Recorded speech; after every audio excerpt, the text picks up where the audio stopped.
ओम शांति। भगवत गीता श्लोक क्लास में आज का श्लोक है 9वें अध्याय का 8वां श्लोक, अध्याय 9, श्लोक नंबर 8। श्लोक है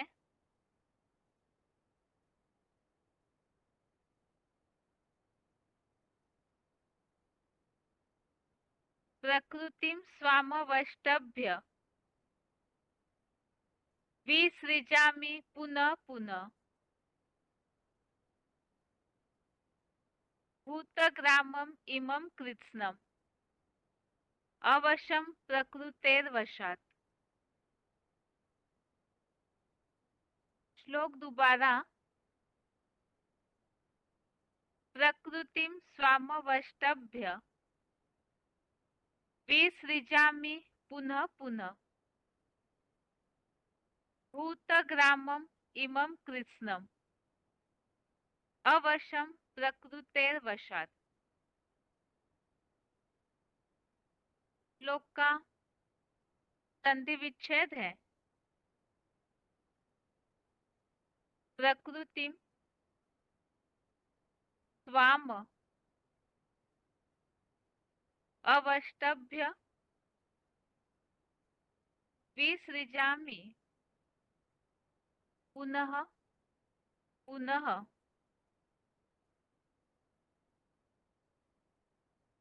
भूतग्रामम इमं कृत्स्नम् अवशं प्रकृतेः वशात्। संधि विच्छेद दोबारा। प्रकृतिम स्वाम अवष्टभ्य विसृजामि पुनः पुनः भूतग्रामम इमं कृत्स्नम् अवशं प्रकृतेः वशात्। शब्दों के अर्थ है स्वाम अर्थात मैं अपने, प्रकृतिम अर्थात प्रकृति को, अवष्टभ्य अर्थात वश में रखकर, प्रकृति अर्थात प्रकृति की, वशात अर्थात अधीनता से, अवशम अर्थात पराधीन, इमम अर्थात इस, कृत्स्नम अर्थात संपूर्ण, भूतग्रामम अर्थात प्राणियों को, पुनः पुनः अर्थात हर कल्प में, विसृजामि अर्थात छोड़ता हूँ। शब्दों के अर्थ दोबारा। स्वाम अर्थात मैं अपने, प्रकृतिम अर्थात प्रकृति को, अवष्टभ्य अर्थात वश में रखकर, प्रकृति अर्थात प्रकृति की, वशात अर्थात अधीनता से, अवशम अर्थात पराधीन, इमम अर्थात इस, कृत्स्नम अर्थात संपूर्ण, भूतग्रामम अर्थात प्राणियों को, पुनः पुनः अर्थात हर कल्प में विसृजामि अर्थात छोड़ता हूँ। श्लोक का अर्थ है, मैं अपने प्रकृति को वश में रखकर प्रकृति की अधीनता से पराधीन इस संपूर्ण प्राणियों को हर कल्प में छोड़ता हूँ। श्लोकों में हम देख रहे हैं जगत की उत्पत्ति का विषय, अर्थात इस सृष्टि की शुरुआत कौन और किस रीति किस समय करते हैं। तो इसके लिए हम शुरू से श्लोकों में देखते आए हैं कि अव्यक्त मूर्तिना के द्वारा जो शिव समान बनी हुई महादेव, जो साकार होते हुए भी ऐसे निराकार रूप अव्यक्त स्टेज को धारण कर लेते हैं, जो मानवीय सृष्टि का बीज है, तो उनके द्वारा ये सृष्टि शुरू होती है। और जैसे अभी के श्लोकों में हमने देखा है कि कल्प के अंत में सारी आत्माएं उनमें समा जाती है और फिर कल्प के आदि अर्थात नए कल्प की शुरुआत में उनको छोड़ा जाता है, अर्थात उनका सृजन होता है नई सृष्टि के लिए। तो आज के श्लोक में इस बात को बताया है, मैं अपने अर्थात भगवान अपने प्रकृति को वश में रख कर के और प्रकृति की अधीनता से पराधीन, अर्थात ये सारा संसार जो प्रकृति के अधीन है, शरीर धारण करते हैं तो उस प्रकृति के पांच तत्वों के अधीन होकर पराधीन हो जाते हैं। तो ऐसे संपूर्ण प्राणियों को हर कल्प में ही छोड़ता हूँ। इसी संबंधित क्लैरिफिकेशन वाले अर्थ में और स्पष्टीकरण दिया हुआ है। क्लैरिफिकेशन सहित अर्थ है, मैं अपने मूर्तिमंत महादेव के लिंग अथवा देह रूप अपरा प्रकृति को अपने वश में रखकर इस पतनोन्मुखी प्रकृति की अधीनता से पराधीन इस संसार के संपूर्ण जड़ चेतन प्राणियों को हर कल्प में परम ब्रह्मारूप परम आकाश द्वारा सृजनार्थ छोड़ता हूँ। तो श्लोक में ये बात बताई है, भगवान जिस मुकर्रर तनधारी का आधार लेते हैं वो देह रूप अपरा प्रकृति, जो नीची कोटि वाली प्रकृति देह रूप, और वो मूर्तिमंत महादेव जो ऐसे बन जाते हैं अपने साकार शरीर के द्वारा, तो परमपिता शिव उस प्रकृति का आधार लेते हैं, उसे अपने वश में रखकर इस पतनोन्मुखी अर्थात ये सृष्टि जो नीचे की ओर ही उतरते जाती है कालांतर से, तो ऐसे पतनोन्मुखी और जो प्राणी है वो भी जो प्रकृति के अधीनता से पराधीन है, तो ऐसे इस संसार के संपूर्ण जड़ चेतन प्राणियों को हर कल्प में परम ब्रह्मारूप परम आकाश द्वारा, जो इसके पहले के श्लोकों में भी हमने उल्लेख देखा है, परम आकाश, जो कि 9वें अध्याय के 6वें श्लोक में श्लोक नंबर 6 में हमने इस बात को देखा कि जैसे चारों तत्व ही आकाश में समाये हुए हैं, तो यहाँ परम आकाश अर्थात वो परम ब्रह्म में सारे सृष्टि के जो प्राणी है जड़ और जंगम, वो उस परम आकाश में परम ब्रह्मा में समाये हुए हैं। तो ऐसे परम ब्रह्मा रूप परम आकाश द्वारा उन्हें सृजनार्थ छोड़ता हूँ, अर्थात नए कल्प की शुरुआत में वो फिर से वो प्राणी इस सृष्टि पर आना शुरू हो जाता है। तो उनकी शुरुआत उस परम ब्रह्मा रूप परम आकाश द्वारा होती है, और वही अव्यक्त मूर्ति न भी है।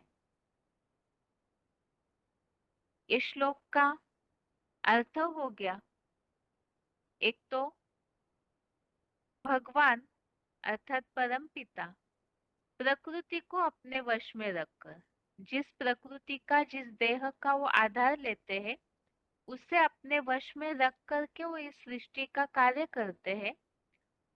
इसी संबंधित चौथे अध्याय का छठवां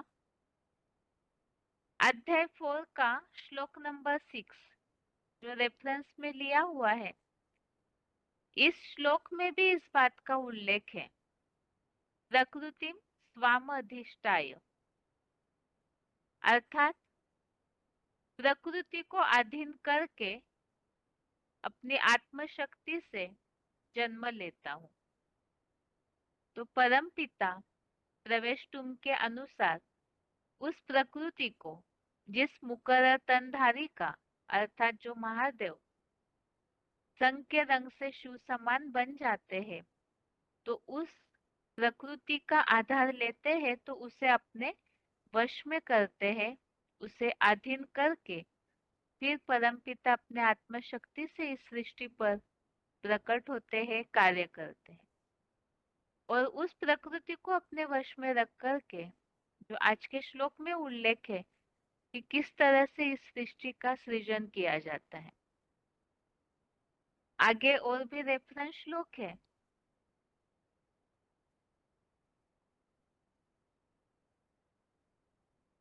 तीसरे अध्याय का 27वां अध्याय 3 का श्लोक नंबर 27। आज के श्लोक में जो उल्लेख आया हुआ है कि इस संसार के जो प्राणी है वो प्रकृति की अधीनता से पराधीन है। पांच तत्व ये प्रकृति का पुतला है, अर्थात जितने भी आत्माएं हैं वो इस पांच तत्वों रूपी प्रकृति का आधार लेते हैं और उसके पराधीन हो जाते हैं, उस प्रकृति के पूरी तरह अधीन हो जाते हैं, पराधीन हो जाते हैं। तो इसी बात के लिए इस तीसरे अध्याय के 27वें श्लोक में यह उल्लेख है, सब कार्य सब प्रकार से प्रकृति के गुणों द्वारा किए जा रहे हैं। तो प्रकृति के गुणों के अनुसार ही जो कई श्लोकों में हमने उल्लेख देखा कि सत्रष्टम, इन गुणों के कारण अर्थात उन प्रकृति के अधीनता में आसक्त होकर के मनुष्य आत्माएं जन्म मरण के चक्र में आती है, तो पराधीन है। और इसी तरह से जो आज के श्लोक में उल्लेख है कि पुनः पुनः हर कल्प में उन्हें सृजन के लिए छोड़ता हूँ, तो इस बात का उल्लेख जो पुनः पुनः ड्रामा जो हुबहू रिपीट होता है और हर कल्प में इसी तरह प्राणी इस सृष्टि पर उस परम ब्रह्म परम आकाश द्वारा उतरते हैं, इस बात का उल्लेख ही 8वें अध्याय के 19वें श्लोक में हमने देखा है। अध्याय 8 का श्लोक नंबर 19, जिसमें इस बात का उल्लेख है, भूत्वा भूत्वा प्रलीयते। तो इसमें जो उल्लेख है कि वही यह मानवीय प्राणी समुदाय चतुर्युगी में बार बार जन्म लेकर यह सृष्टि से रात्रि के प्रलयांत में बरबस अव्यक्त धाम में पूरा लीन हो जाता है और फिर दिन आने पर नंबरवार प्रकट होने लगता है। तो ये जो चक्र है, रात्रि के अंत में कल्पक्षय, वो सब प्राणी लीन हो जाते हैं और फिर नए कल्प में फिर से सतयुग रूपी सवेरा या दिन आने पर प्रकट होते हैं। तो ये जो बात आई है कि भूतवा भूतवा, अर्थात ये हर कल्प में इसी तरह से ड्रामा की रिपीटेशन होती है। ये आज के श्लोक का अर्थ हो गया। एक तो परम पिता अर्थात भगवान प्रकृति को अधीन करके, अर्थात जिस प्रकृति का वो आधार लेते हैं उसे अधीन करके वो इस सृष्टि पर कार्य करते हैं। और जो प्राणी मात्र है जो प्रकृति के अधीन है, तो ऐसे जड़ जंगम जितने भी प्राणी हैं उनको हर कल्प में परम ब्रह्म परम आकाश द्वारा सृजनार्थ अर्थात नए कल्प की शुरुआत में इस सृष्टि पर छोड़ते हैं। श्लोक का उच्चारण सुनते हैं, उसके बाद points.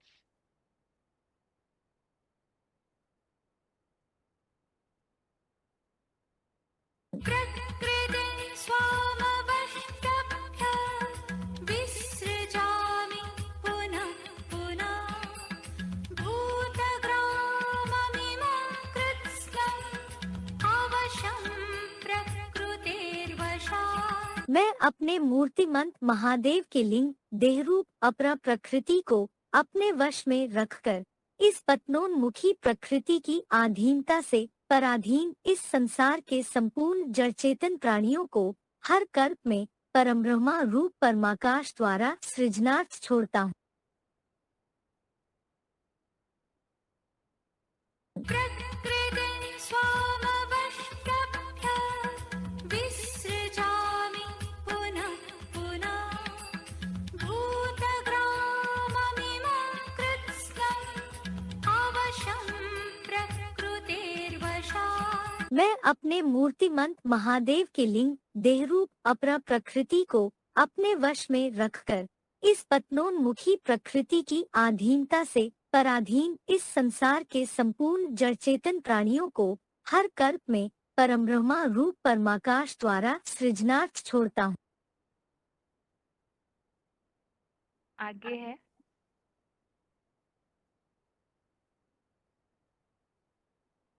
VCD number 2470, VCD number 2470, 37 minute 37 minutes के बाद से लिया हुआ पॉइंट है। अपने मूर्तिमंत महादेव के लिंग अथवा देह रूप अपरा प्रकृति को अपने वश में रखकर। जो मनुष्य सृष्टि का बीज मूर्तिमान शंकर कहा जाता है, वो भी बाप समान निराकारी, निर्विकारी, निरहंकारी, कल्याणकारी बन जाता है सारी मनुष्य सृष्टि के लिए।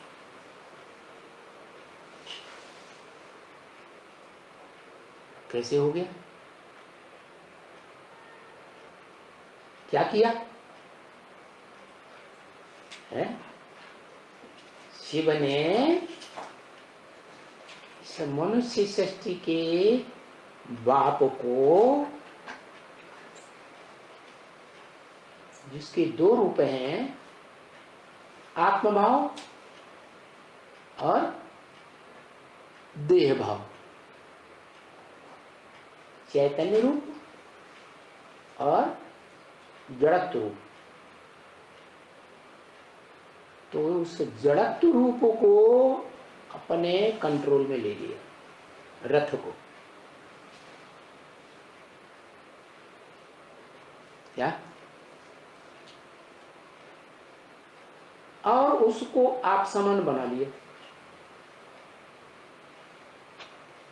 आप समान बनाया तो बाप का घर बन गया। माना जो शंकर वाली आत्मा है, जो शिव समान बन गई, उसका वो सार रूप में 5 तत्वों का चोला ब्रह्मलोक जैसा शांत धाम बन गया,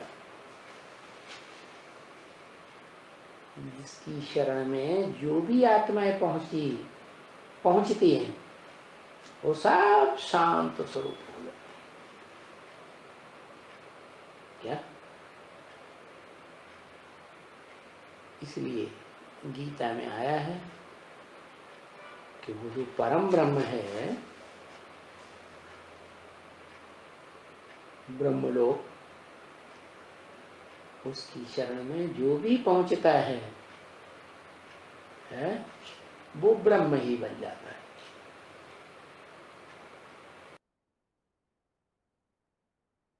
आगे है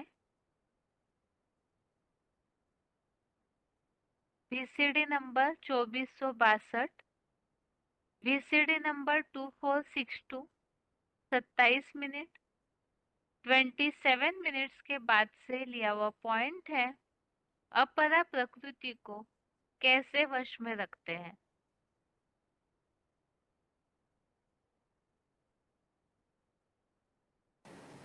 तो सद्भाग्य का अर्जन करने वाला अर्जुन में प्रवेश करके उसकी इंद्रियों को कंट्रोल करता हूं।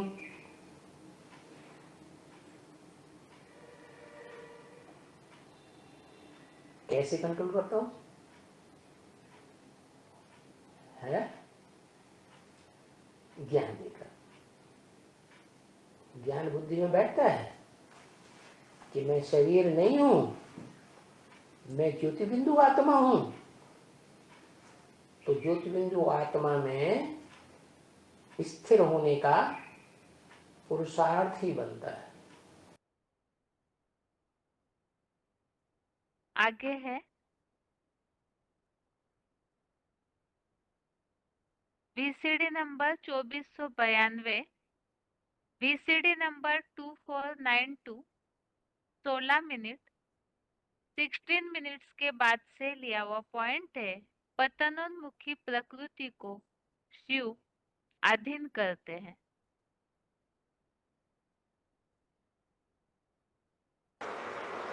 ऐसे भी बोला है, अवस्था में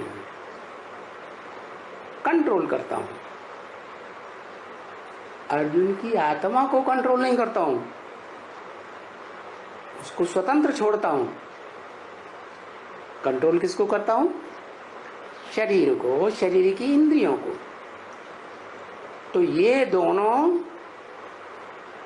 प्रकृति, अपरा और परा प्रकृति, आत्मभाव वाली और देह भाव वाली, कौन हुई?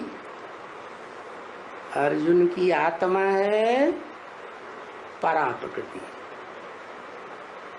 परे ते परे स्टेज को धारण करने वाली प्रकृति है। और जो शरीर है वो देह भाव वाला। देह नीचे उतरती जाती है, उतरती जाती है। ज्यों ज्यों देह का संगम होता जाता है त्यों त्यों उतरती जाती है। तो ये दो हैं। कौन कौन? प्रैक्टिकल में भी दो हैं। जो अर्जुन है वो तो एक आत्मा है। जैसे मेरे को आधार चाहिए, इस आत्मा के शरीर रूपी अपरा प्रकृति का, ऐसे ही ये अर्जुन की आत्मा भी जब संपन्न बनती है तो इसका शरीर रूपी रथ भी संपन्न स्टेज को प्राप्त करता है। आगे है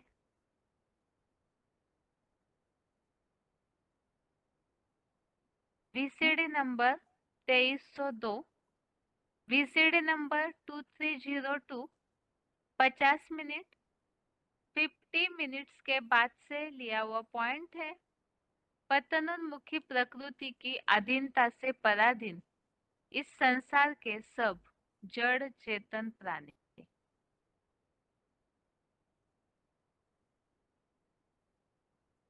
गीता में आया है अव्यक्त मूर्ति ना, क्या ये सारा संसार जड़ जंगम उसी अव्यक्त मूर्ति से जन्म लेता है, निकलता है, और ये सारा जड़ जंगम संसार उसी अव्यक्त मूर्ति में समा जाता है। जो अव्यक्त मूर्ति झाड़ के चित्र के ऊपर दिखाई गई है, जिसकी ओर इस संसार की सारी आत्माएं खिंची हुई चली जा रही है। कौन आकर्षित करता है?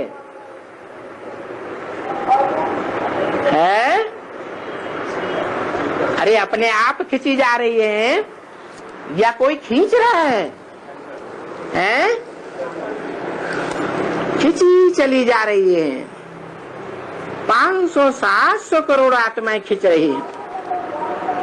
खींचने वाले का नाम भक्ति मार्ग वालों ने कृष्ण रख दिया है। कृष्ण माने आकृष्ट करने वाला।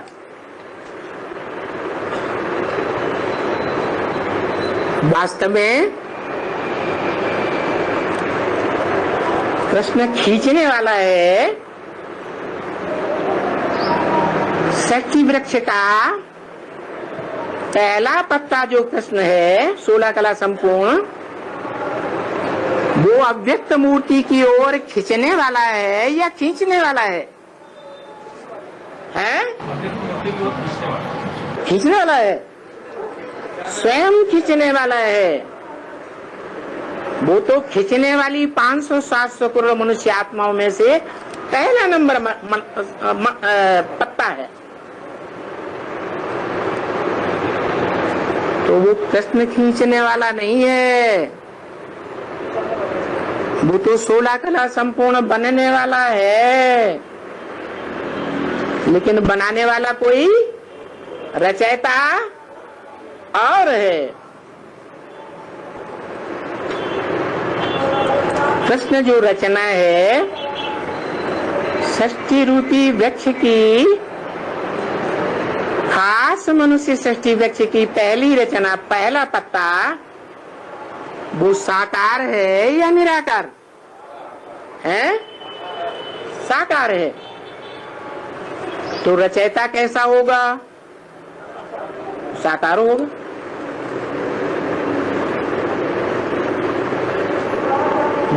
डॉक्टर बनाता है, इंजीनियर बनाता है। ऐसे ही यहाँ जो बनाने वाला अव्वल नंबर साकार है, वो क्या बनाएगा? साकार बनाएगा या निराकार बनाएगा? साकार ही है। परंतु वो बनाने वाला बाप समान भी है।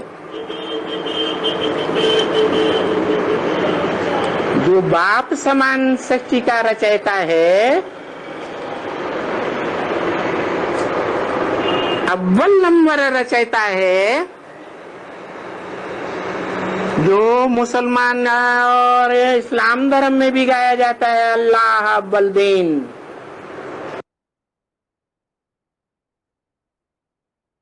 आगे है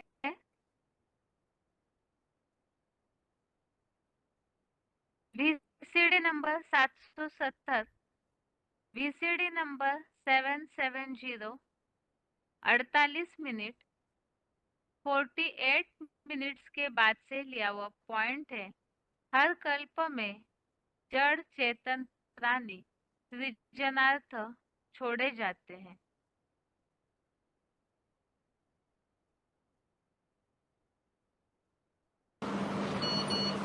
वर्ल्ड की हिस्ट्री, ज्योग्राफी रिपीट होती है, एक्यूरेट। क्या? जिस आत्मा का जिस जन्म में जो पार्ट है, हर कल्प में वह आत्मा वही पार्ट बजाती है। आत्माओं की बात छोड़ो, इस सृष्टि का जो भी अणु अणु है, जहां से साइकिल लगाना शुरू करता है, पूरा कल्प पूरा होने के बाद फिर वही पहुंच जाता है। दुनिया का महाविनाश होगा, इतनी भारी उथल पथल होगी, उस उथल पाथल में जो जहां से आया है वहीं चला जाएगा, फिर नए सिरे से चक्कर शुरू करेगा। तो सब कुछ ड्रामा में नूंद है। एक्यूरेट हिस्ट्री ज्योग्राफी रिपीट होती है। जिसको जिसको तुम देखते हो, अर्थात जो भी तुम देखते हो, सबका ड्रामा में पार्ट। ऐसे नहीं कि चैतन्य मनुष्य आत्माओं का ही पार्ट है, कि कीड़े मकोड़ों मक्खी मच्छरों का पार्ट नहीं है, उनका भी पार्ट है। और जो मिट्टी का एक एक कण तुम देखते हो, उसका पार्ट नहीं है, उसका भी पार्ट। आगे है वीसीडी नंबर 2302, वीसीडी नंबर 2302, 1 घंटा 7 मिनट 1 आवर 7 मिनट्स के बाद से लिया हुआ पॉइंट है।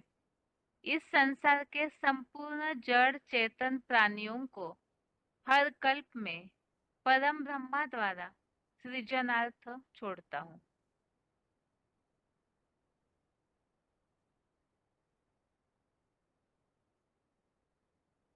अव्यक्त मूर्तिना सारा जड़ जंगम संसार उसी अव्यक्त मूर्ति से निकलता है। जैसे परिवार होता है ना, ये भी वसुधा एवं कुटुंबकम है। सारी वसुधा एक टाइम पर कुटुंब बनती है, तो उस कुटुंब का कोई बाप भी होगा ना। उस कुटुंब में जितने भाती हैं, वो कहां से जन्म लेते हैं? एक बाप से जन्म लेते हैं। बच्चे कहां से जन्म लेते हैं? किससे जन्म लेते हैं? मां से जन्म लेते, बाप से कहां लेते हैं?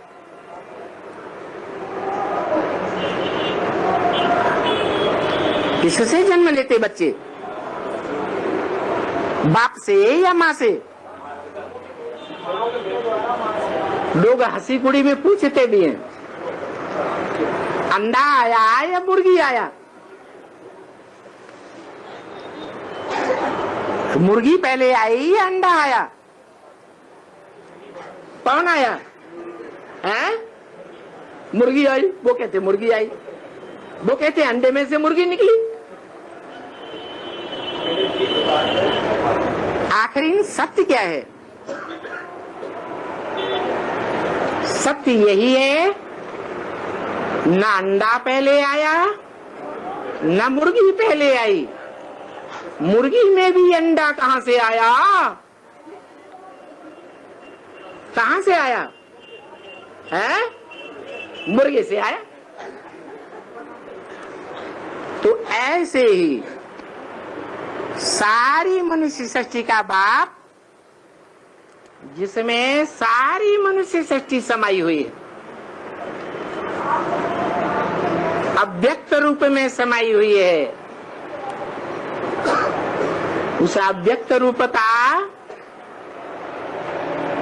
दूसरा नाम है परम ब्रह्म। क्या? परम ब्रह्म, बड़े से बड़ा ब्रह्म। अम्मा से ही बच्चों की पैदाइश होती है।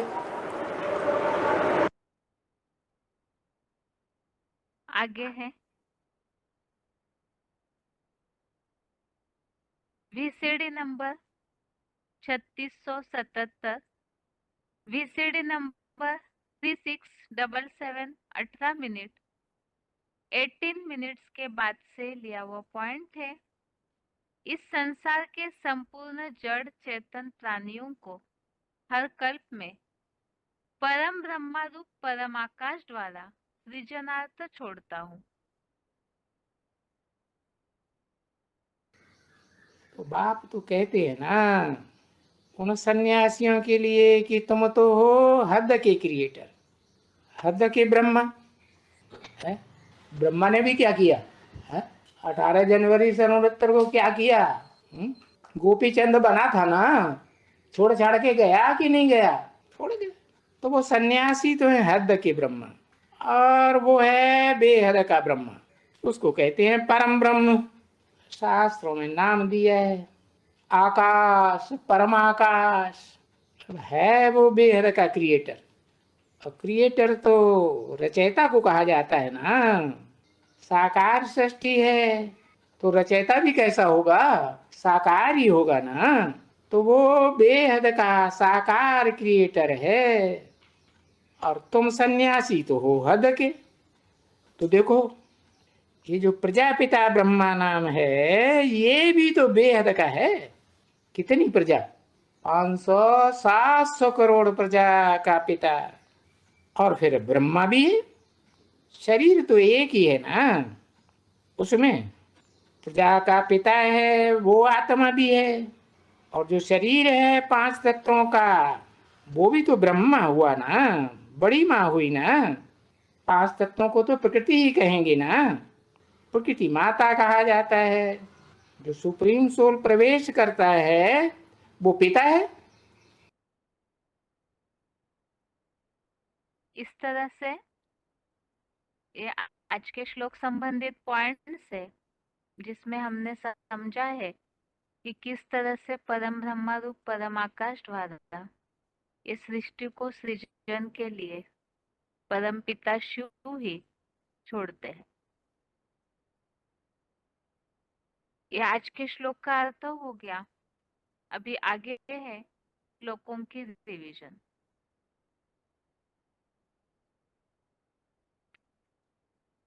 श्लोक टेस्ट के हिसाब से रिवीजन के श्लोक है तीसरे अध्याय का 23 से 26वें श्लोक तक, अध्याय 3 का श्लोक नंबर 23 से 26 तक, और 9वें अध्याय का 8वां अध्याय 9 का श्लोक नंबर 8। पहले है 23वां श्लोक नंबर 23 है, यदि ह्ययम न वर्तेयम जातु कर्मण्य तन्वितः मम वर्तमानुवर्तन्ते मनुष्याः पार्थ सर्वशः। अर्थात क्योंकि यदि मैं कदाचित कर्मों में आलस्यहीन होकर लगन पूर्वक न लगा रहूं तो हे पार्थ, संसारी लोग सब प्रकार से मेरा मार्ग ही पकड़ेंगे।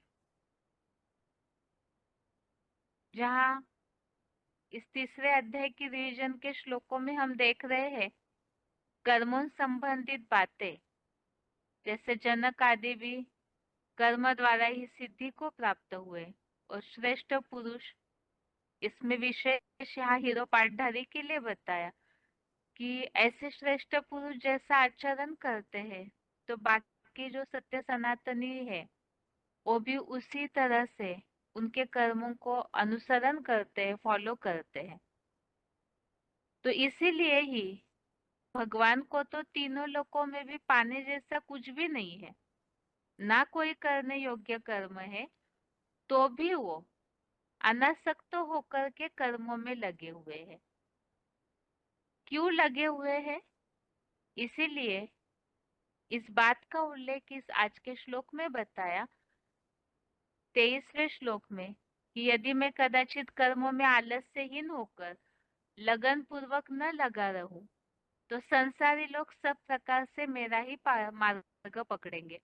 अर्थात बाकी जो संसारी लोग हैं वो तो श्रेष्ठ पुरुषों के आचरण को फॉलो करते हैं, तो वो भी पूरी तरह से कर्म धारा को छोड़ देंगे। इसीलिए ही भगवान को कुछ भी पाने के लिए योग्य नहीं है, तो भी वो कर्मों में लगे हो। तो इस श्लोक में जो उल्लेख है, मम वर्तमानुवर्तन्ते मनुष्या पार्थ सर्वशः, इसी प्रकार का उल्लेख चौथे अध्याय के 11वें श्लोक में, अध्याय 4 का श्लोक नंबर 11 में भी आया हुआ है कि मेरी डाली गई श्रेष्ठतम परंपरानुसार सब रीति मेरे मार्ग का ही अच्छे लोग अनुकरण करते हैं। इसी बात के लिए ये बात गाई हुई है, महाजनेन एन गतः स पंथ। आगे है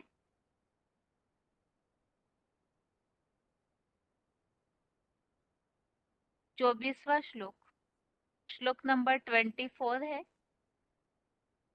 उत्सिदेयुरिमे लोका न कुर्याम कर्म चेदहम संकरस्य च कर्तास्याम उपहन्याम इमाम प्रजा।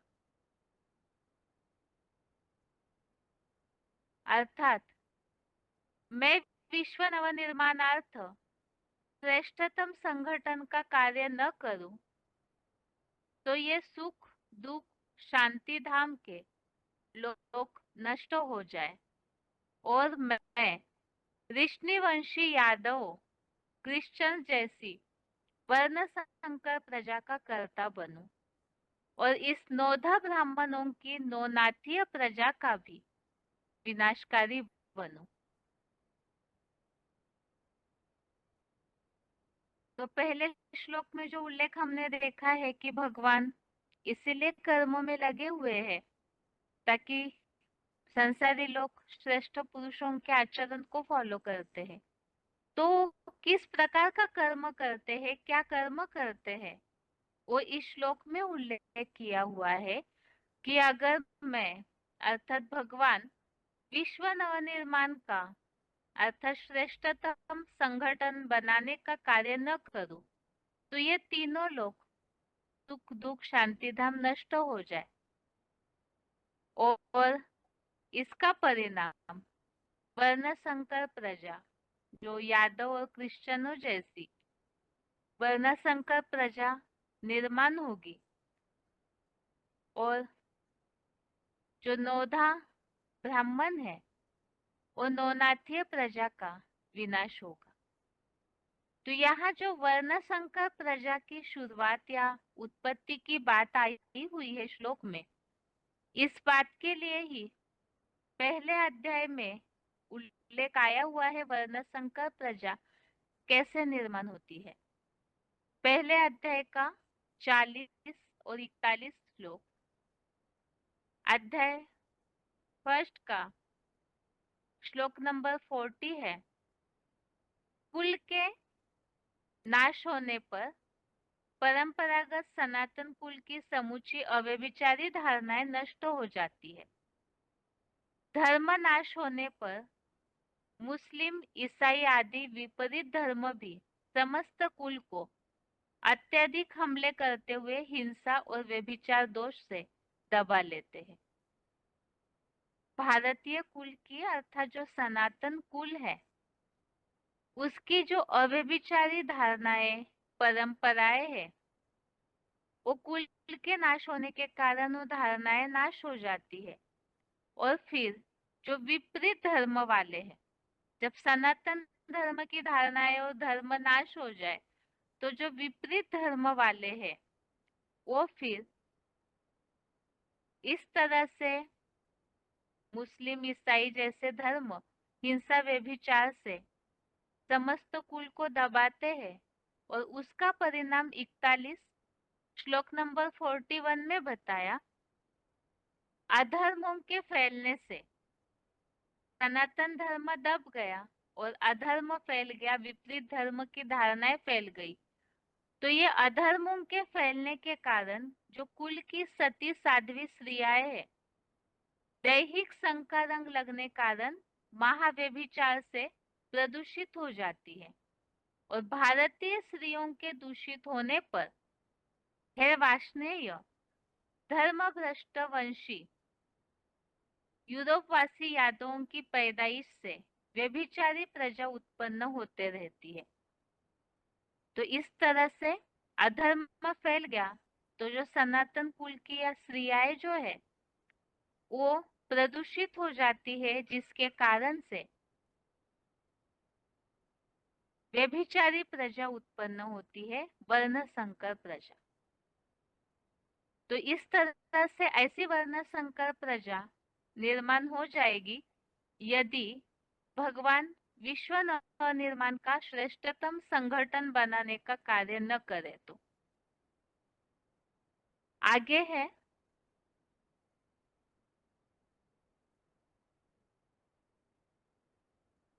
तो यहाँ पर और एक बात आई, जैसे कि विनाश की बात है, उसी तरह से विश्व नवनिर्माण का श्रेष्ठतम संगठन बनाना अर्थात स्थापना की बात, जिसके लिए ही 9वें अध्याय का 10वां अध्याय 9 का श्लोक नंबर 10, इसमें इस बात का उल्लेख है कि मेरी अध्यक्षता में ये जगत विपरीत गति में परिवर्तित होता है।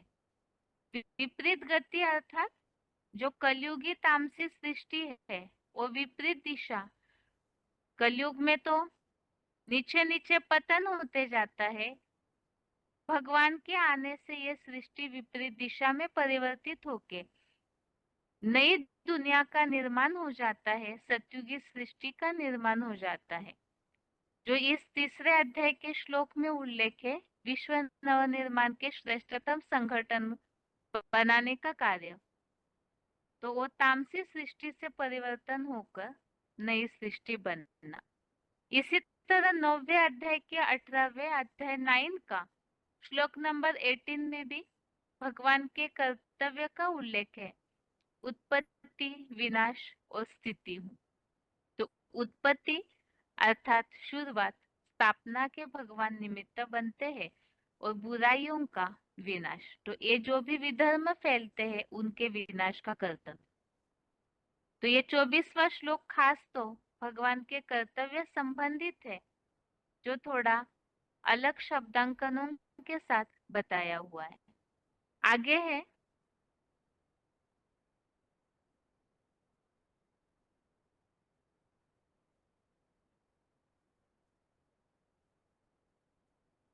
श्लोक नंबर 25, श्लोक नंबर 25। अभी तक के श्लोकों में जैसे कर्म की बातों का महत्व बताया कि कर्मों के द्वारा सिद्धि प्राप्त होती है, और जनक जैसे लोग भी सिद्धि को प्राप्त किए, और भगवान भी इस सृष्टि पर आकर कर्म इसलिए करते हैं ताकि श्रेष्ठ लोगों के कर्मों को दुनिया फॉलो करती है, और इसीलिए कर्म करते भगवान ताकि वर्ण संकर प्रजा की निर्मित न हो, विश्व नवनिर्माण का श्रेष्ठ संगठन बन जाए। अब यहाँ पर श्लोकों में टॉपिक है अज्ञानी और ज्ञानवान के लक्षण तथा राग द्वेष से रहित होकर कर्म करने के लिए प्रेरणा। श्लोक है सक्ताः कर्मण्य विद्वांसो यथा कुर्वन्ति भारत कुर्यात् विद्वान तथा सक्त चिकुर्षु लोक संग्रह। अर्थात हे विष्णुवत भरतवंशी, अज्ञानी लोग जैसे कर्म में आसक्त हो कर्म करते हैं, वैसे ज्ञानी अनासक्त हो संसार संगठन की इच्छा से कर्म करे। यह ज्ञानी और अज्ञानियों के बीच जो कर्म करने का उद्देश्य है वो बताया है। अज्ञानी तो जिनमें समझ नहीं है तो कर्मों में आसक्त होकर कर्म करते हैं, और ज्ञानियों के लिए बताया उनका लक्ष्य संसार संगठन, विश्व एक हो जाए, वसुधैव कुटुंबकम की भावना, तो ये संसार नया बने, संगठित हो, ऐसे कर्म करने के लिए अनासक्त होकर संसार संगठन की इच्छा से कर्म करे। इसी बात का एक और उल्लेख हमने देखा है तीसरे अध्याय के 20वें श्लोक में। अध्याय 3 का ही श्लोक नंबर 20 में हमने देखा है, लोक संग्रह को भली भांति देखते हुए भी यज्ञ कर्म करने के लिए ही योग्य है।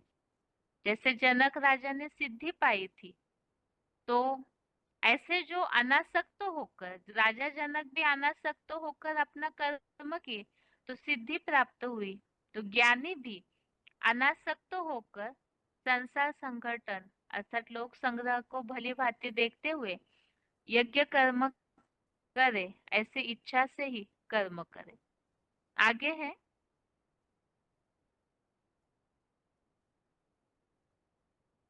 श्लोक नंबर 26। श्लोक नंबर 26 है, न बुद्धि भेदम जनयेत अज्ञानां कर्म संगिनां जोषयेत सर्व कर्माणि विद्वान युक्तः समाचरन्। अर्थात मेरे द्वारा 4 वर्णों में विभक्त हुए कर्मों में आसक्त अज्ञानियों की बुद्धि में ऊंच नीच का भेद उत्पन्न न करे, अपना अपना सहज कर्म करने दे।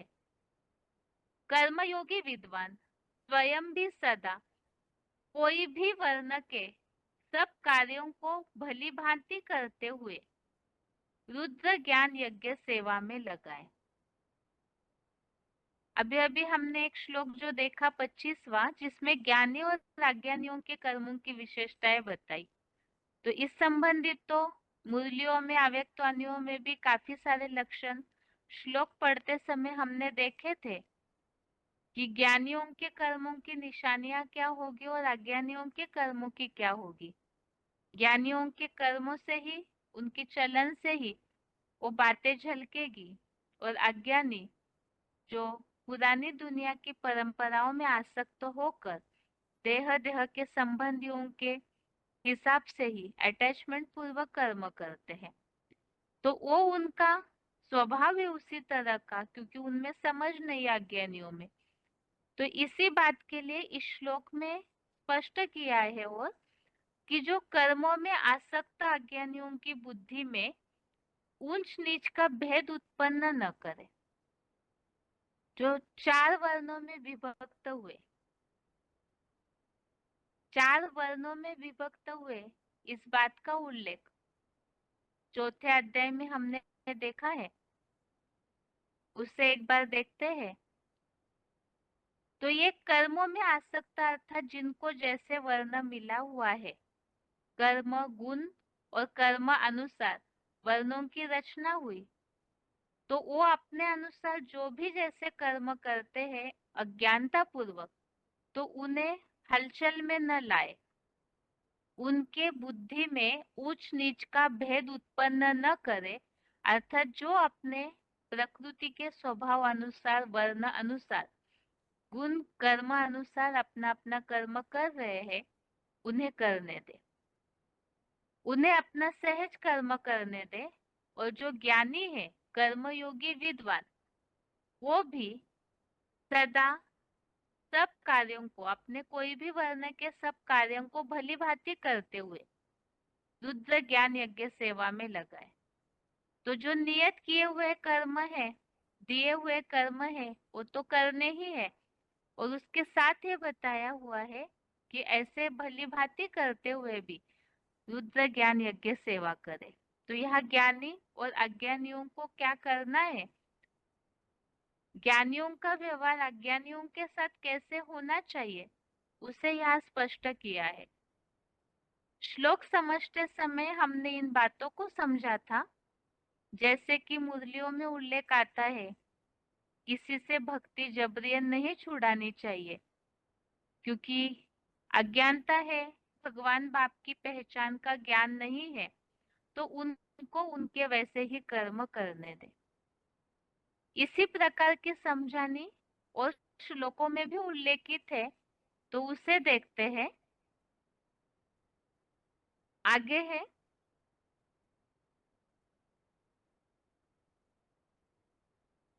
जहाँ इस 26वें श्लोक में उल्लेख है 4 वर्णों के कर्म, उसी बात का उल्लेख चौथे अध्याय का 13वां अध्याय 4 का श्लोक नंबर 13 में जो आया हुआ है, गुण और कर्मों के विभागानुसार नंबरवार 4 वर्णों को रचा था। और दूसरा जो उल्लेख आया हुआ है कि ऐसे जो अपने अपने वर्णों अनुसार जो कर्म कर रहे हैं उनकी बुद्धि में ऊंच नीच का भेद उत्पन्न न करे, इसी बात का उल्लेख तीसरे अध्याय का ही 29 श्लोक नंबर 29 में भी है। प्रकृति से गुण भ्रांत नर द्वैतवादी द्वापर से दैहिक गुण कर्मों में आसक्त हो जाते हैं, आत्मा को भूल आसक्त हो जाते हैं। उन अध कचरी अर्थात आधे कच्चे समझ वाले मंद बुद्धि लोगों को संपूर्ण ज्ञानी विचलित न करे। तो ऐसे जो अपने अपने गुण कर्मों के अनुसार प्रकृति के जो गुण है उसमें भ्रांत जो है, उसमें जो भ्रमित है, उसमें आसक्त हुए हैं लोग, ऐसे अज्ञानियों की बुद्धि में ऊंच नीच का भेद उत्पन्न न करे, अर्थात उनको हलचल में न लाए, उनको उनके कर्म करने दे।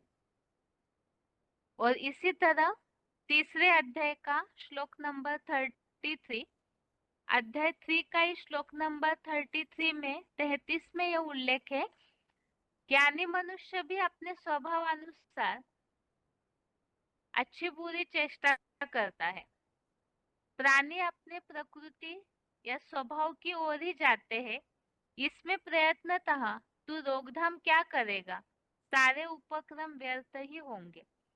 तो इस श्लोक में इस बात का उल्लेख है कि सभी अपने प्रकृति या स्वभाव की ओर ही जाते हैं, जिसे सर्वसामान्य भाषा में लोग कहते हैं नेचर है उनका, वो अपना अपना स्वभाव होता है, तो उसी अनुसार ही जाते हैं, उसमें रोकथाम क्या करेगा।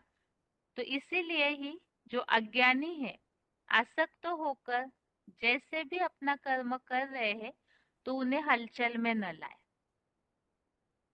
ये तो हो गई तीसरे अध्याय के श्लोकों की रिवीजन। अभी आगे है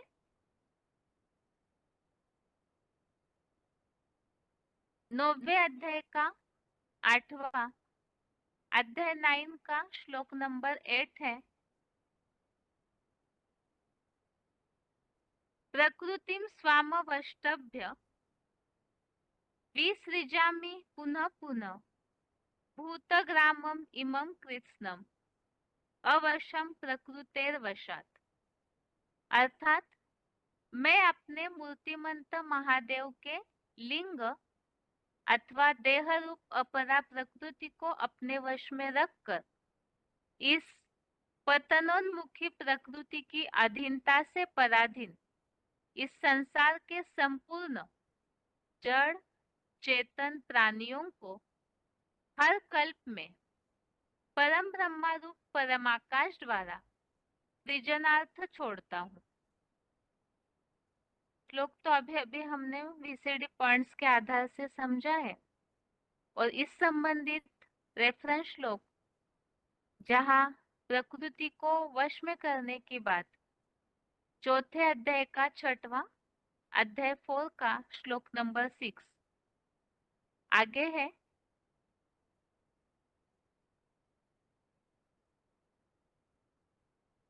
प्रकृति की अधीनता की बात के लिए तीसरे अध्याय का 27 अध्याय 3 का श्लोक नंबर 27 और पुनः पुनः छोड़ता हुई सृष्टि पर, तो वो ड्रामा हुबहू रिपीट होता है हर कल्प में, इसी प्रकार चलता है। इसके लिए 8वें अध्याय का 19वां अध्याय 8 का श्लोक नंबर 19। इस तरह से इस श्लोकों की रिवीजन के साथ आज का श्लोक भी पूरा हुआ। श्लोक नंबर एक बार फिर से तीसरे अध्याय का 23 से लेकर 26वें श्लोक तक अध्याय 3 के श्लोक नंबर 23 से श्लोक नंबर 26 तक 9वें अध्याय का 8वां अध्याय 9 का श्लोक नंबर 8। इसके साथ ही आज के लिए गीता क्लास यहाँ तक ही। ओम शांति।